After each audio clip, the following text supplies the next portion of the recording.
বিদেশে আমাদের শ্রমিক ভাইয়েরা কাজ করে রেমিটেন্স নিয়ে আসে তারও ভিত্তি করে অর্থাৎ এই ষড়জন্ম মহাপুরুষ তিনি বাংলাদেশের অগ্রগতির মূল ভিত্তি রচনা করে দিয়েছিলেন। সেই জন্যেই আজকের এই দিনটি শুধু বিএনপি নয়, বাংলাদেশের স্বাধীন চেতা মানুষের কাছে, গণতন্ত্রকামী মানুষের কাছে অত্যন্ত একটা গুরুত্বপূর্ণ দিন। আজকে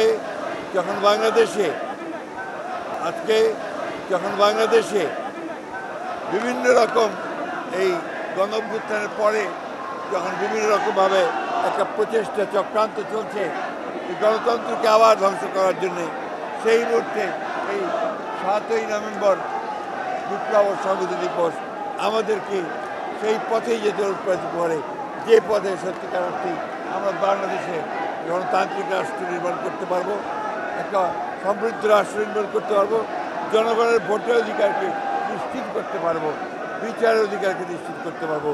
সেই লক্ষ্যেই বাংলাদেশ এগিয়ে যাবে, বিএনপি এগিয়ে যাবে, আমরা সেই লক্ষ্যেই কাজ করে যাব।